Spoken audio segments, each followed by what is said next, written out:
আজকের এই সভার সংগ্রামী সভাপতি ৭১ রণাঙ্গনের যোদ্ধা, যাদের বীরত্বের বিনিময় আমরা স্বাধীন একটি ভূখণ্ড, একটি জাতীয় পতাকা, একটি মানচিত্র পেয়েছি। বীর মুক্তিযোদ্ধা মাইনুর রহমান আমাদের মাঝে উপস্থিত আছেন।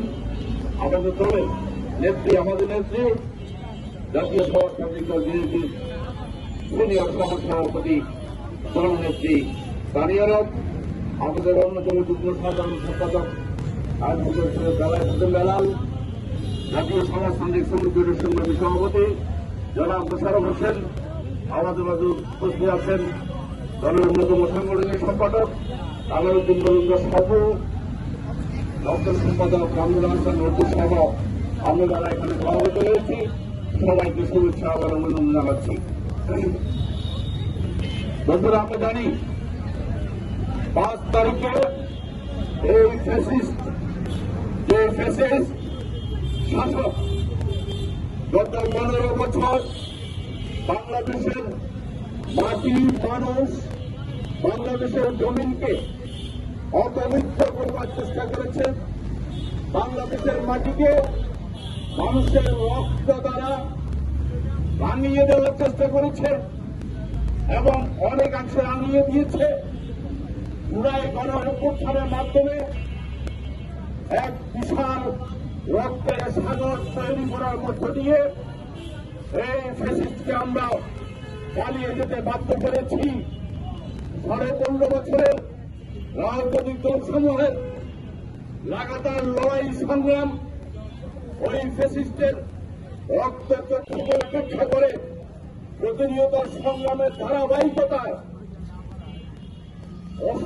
অসীম সাহসী যে ছাত্র জনতা জুলাই গণঅভ্যুত্থান তৈরি করল, তার মধ্য দিয়ে বাংলাদেশের দুঃশাসন কবলিত যে ভূখণ্ড তাকে পবিত্র করার একটি প্রচেষ্টা তৈরি হয়েছে। বন্ধুরা, 5 তারিখে শেখ হাসিনা পালিয়ে গিয়েছে, ফ্যাসিস্ট শাসনের অবসান হয়েছে, কিন্তু শেখ হাসিনা যে দোষরা তার যে 15 বছরের যে বিনিয়োগ এখানে সে করেছে, এই দোষর উৎপাদন করেছে, দোষরের যে কারখানা, এই সংবিধান এবং সাংবিধানিক ক্ষমতা কাঠামো সেটিকে বহাল রেখেছে।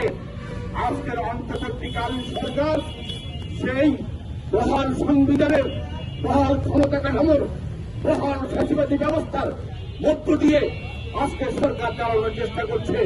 আর তারই প্রমাণ এই ফ্যাসিবাদের বিরুদ্ধে লড়াই করতে করতে, এই ফ্যাসিবাদের বিরুদ্ধে কথা বলতে বলতে মোস্তফা কামালকে রাজপথকে উজ্জীবিত করেছে, রাজপথের মানুষকে সাহসী করেছে।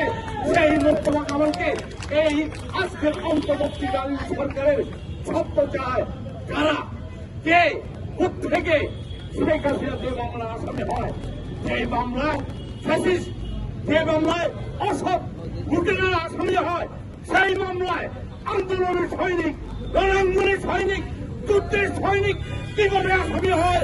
ডক্টর ইউনূস আপনার কাছে আজকের এই সমাবেশ থেকে পরিষ্কারভাবে মোস্তফা কামাল একসময় আমরা রসিদ করতে পারে, তার ব্যবসা সংক্রান্ত হতে পারে, অন্য বিষয় হতে পারে, অনেক কাজে অনেক আসামি হওয়ার আইনগত ভাবে এই যদি কোথাও আমার সেই অবস্থা তৈরি হতে পারে। আমাদের স্পষ্ট বক্তব্য, যে মামলার আসামি শেখ হাসিনা হয়, সেই মামলার আসামি আমাদের আন্দোলনের নেতাকে কিভাবে করা হয়, এই বিষয় সরকারকে তার অবস্থান পরিষ্কার করতে হবে।